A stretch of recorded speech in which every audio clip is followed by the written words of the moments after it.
Alrighty guys, so I'm sitting here with my business partner Jan. He's been an elite negotiator for over 22 years, and Jan has trained some of the world's biggest companies. Some of his current clients include Adidas, IBM, Vodafone, Nokia, Liga, and so on and so forth. And Jan's trained more than 12,500 sales and procurement professionals in his life. So this man knows what he's talking about, and what I've done is I have pinned him down to ask him a few questions around negotiation. And hopefully you guys, if you're in sales or in procurement, you can maybe take some of these lessons and some of these tips and tactics you can take and actually implement this into your sales and procurement teams. So let's get started. I'm going to start with some lessons and stories to just show you the experience that he's got, and then we'll move into tactics and techniques, and then we'll talk a little bit about AI and negotiation. So Jan, the first one. What's one negotiation mistake you made early in your career that completely changed how you approach deals today? I've made a lot of mistakes, but one that I remember well is thinking that I had it done when I didn't have it done. It was a fair size. It was a large pharmaceutical company, and they had a big program that they wanted to roll out, and we did a pilot program for them. Well, I ran a pilot program for them, and it went really, really well. And I couldn't believe it, but we didn't get the deal. It was a substantial deal. And then when I tried to investigate later why it was, it's because I didn't do my homework, of course, because I didn't correctly identify all the stakeholders. Okay. And I didn't know, but I think we were the party just brought in to keep the other side honest.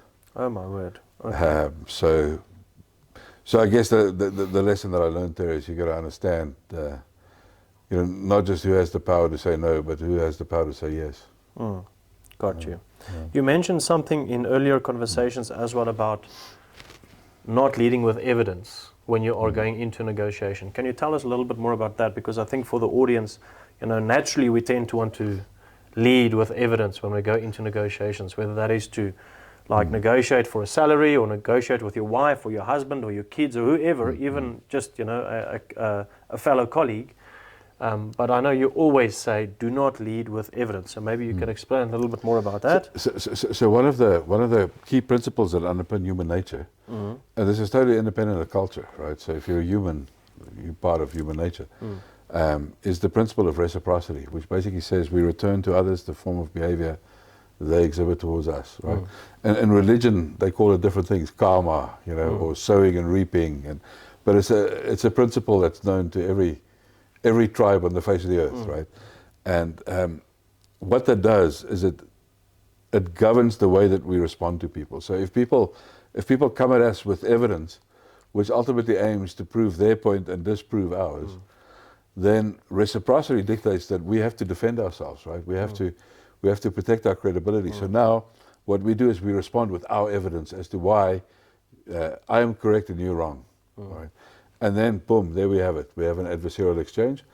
And now the problem is we're actually litigating. We're not negotiating, because now we need a judge. Now we need a third party to be able to make some kind of decision. Right, you're wrong. Yes. So the problem with that approach is that somebody has to be wrong for somebody to be right. That's zero sum. Trading, or somebody has to win for somebody, or somebody has to lose for somebody to win, or people call it losing face, right? If people lose face, then they will actually be spiteful, and they will compromise their own interests to make sure that you don't achieve yours. That's how the psychology works. Yeah. So don't lead with evidence. Never lead with evidence, unless you're in court.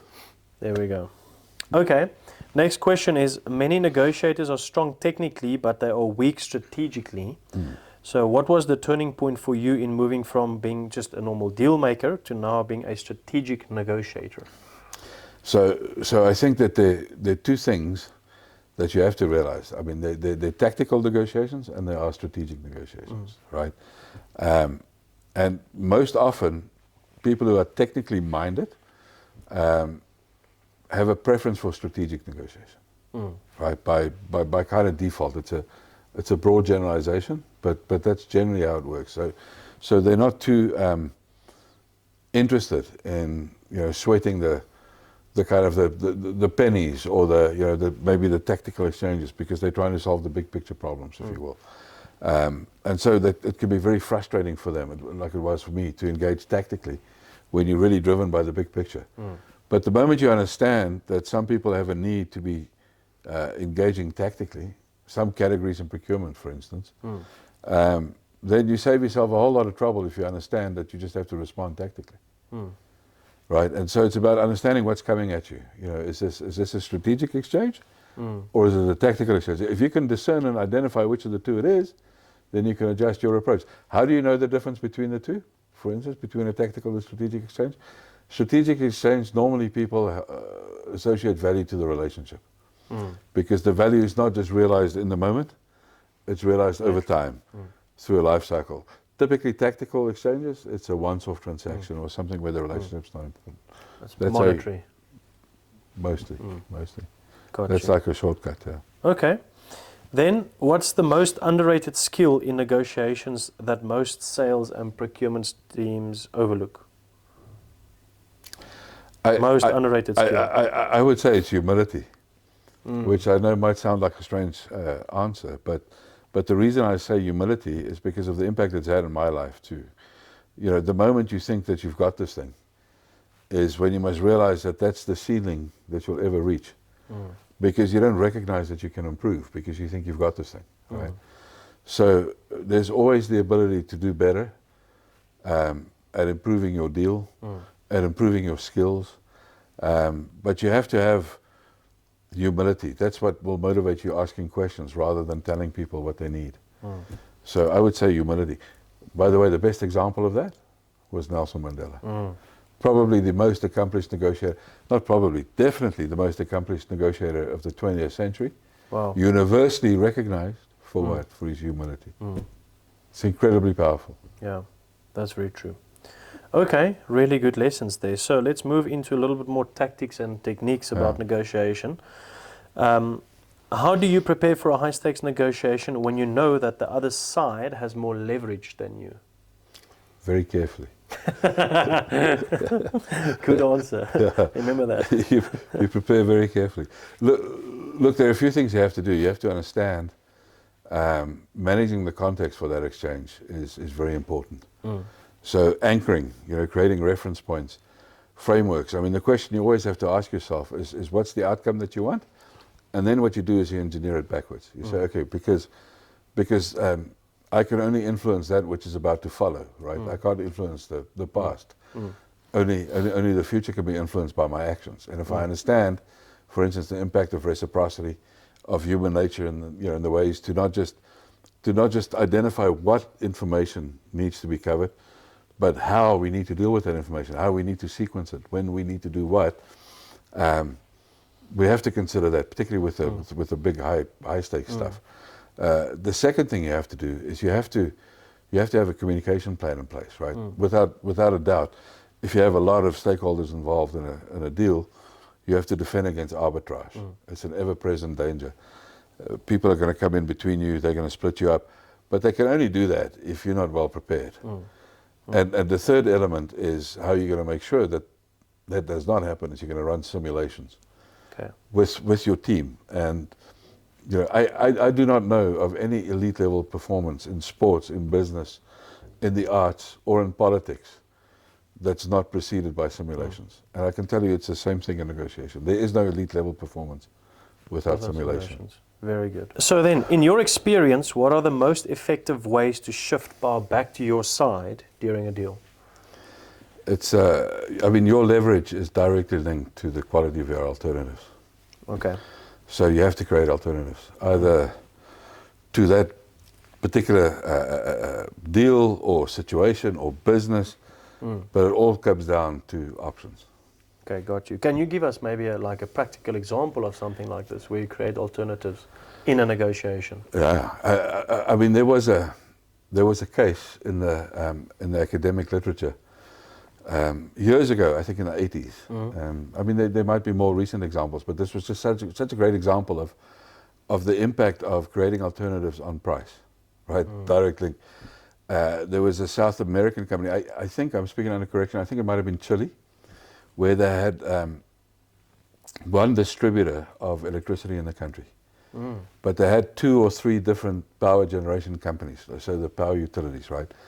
But they had one centralized distribution network, and so obviously those guys fixed the price. And what had happened is that these guys had gotten so frustrated with the fixed pricing from this vendor that they decided to get together and publish an RFI, a request for information, just saying that they are interested in exploring the creation of a second distribution network in the country, in Chile.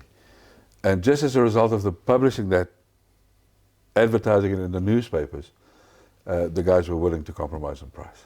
Wow. So it just shows the impact of alternatives, you know. So probably one of the most underrated skills in negotiations, the ability to come up with creative solutions. Because creative solutions create leverage. Yep. Got you. Okay, that's a very good example. Then, what is your go-to framework for handling procurement people who push aggressively on price? So that means you're on the sales side, right? Yes, yes.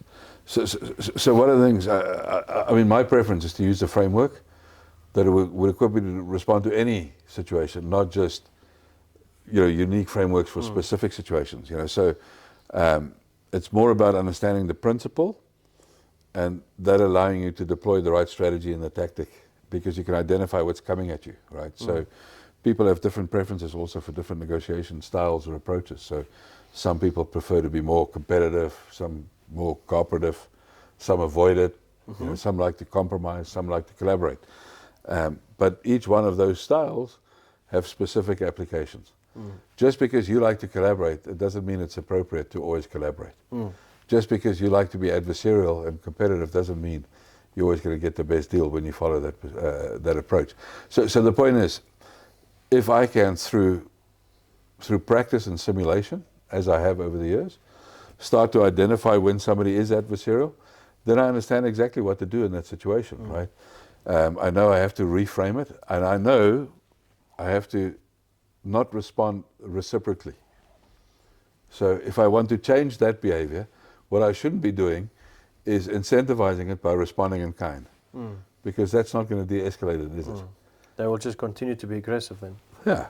So the first point to do, or the first thing to do, is to recognize what's coming at you, because then you can respond rather than react, because you can separate the two. The other question is, many teams fail because they don't align internally before going into negotiations. What would you say is a good process for ensuring internal alignment?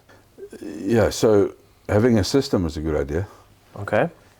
So a system that governs the way that you prepare for negotiations, the way that you have maybe a communication plan supporting it, because the moment you have a team involved, you have to bring more structure. Now you have to make sure that people are on the same page. You have to make sure that everyone's interests are understood, even from within your own team, right? Because you need that mandate to be finalized before you get to the negotiation table. So there's an internal negotiation that needs to take place first, and you need to approach that one the same way that you would with the external ones. You need to learn about people's interests, what motivates them, and you need to get on the same page. People think it takes more time, you're wasting time, but it's actually what speeds up the deal. Okay. Because it means you don't have problems later. And I mean, a system, if you say a system, then typically what would that look like? Is it just a documented procedure? So an organizational strategy, which often is a document that just says this is the way we do things here, this is the way we approach negotiation. We make sure we always complete a negotiation preparation checklist before we go into a negotiation. We always make sure that we identify all internal stakeholders who might be potentially impacted by this negotiation, so that we make sure that we contact them and we involve them in the process. Things like that, would be contained in your strategy document, and then you can support that with a look at a robust negotiation process that supports your objectives, which maybe would identify what kind of trades would be acceptable, what kind of approvals are needed, all those kind of things, which also give you a view of how to align your internal stuff. Got you. Okay. Then when a negotiation gets stuck, what's your favorite way to break the deadlock? It's by making a concession. Can you explain a little bit more about concessions? So without a doubt, the principle of reciprocity. So one of the key principles that underpin human nature is the principle of reciprocity, which says we return to others the form of behavior that they exhibit towards us. Right. So if I'm nice to you, probably you'll be nice to me. If I treat you rudely and politely, probably you'll do the same. Right. So if we're stuck, it's probably because we have a different view, if you will, on the evidence or the positions. Right. And if we try to resolve it in the way that people typically do it, by building a stronger case, they just get more resistance. You never convince your counterpart through your evidence to move in your direction. That's a job of a judge, right? When you lead with evidence, we call it litigation. We don't even call that negotiation. But that's what it often looks like in the corporate world, right? We lead with the evidence. So the point is, you want to reframe that thing, right? You maybe want to bring the focus onto what you actually agree on.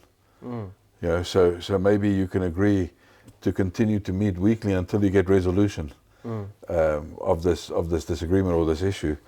You might be able to agree that you actually have several common interests. You may be able to agree that you will treat people with respect, honor, and dignity at all times, that you will hear them out. There's any number of things you can agree on, right? So you just want to shine that spotlight on what you guys agree on, and then you want to make a concession. It sounds totally counterintuitive, but you provoke the right kind of reciprocity. So small concession, doesn't have to be a big one. Maybe a practical example, let's say you guys are stuck on, you've been stuck on payment terms and a number of other things. Payment terms might not be a significant thing, but you could say, listen, to move things forward, what we can do is we can change our expectation of 60-day payment terms to maybe we'll pay you guys on 45-day payment terms, just to demonstrate we are committed to moving things forward. That's the way you move it forward. That's a concession. Yes. Not by demanding concessions, but by making concessions. And then you can probably expect the same from their side. Exactly. That's what's going to create the forward momentum. Yeah. Got you. Okay. Then if you could only teach a sales or procurement team one negotiation tactic that delivers the highest ROI, what would it be?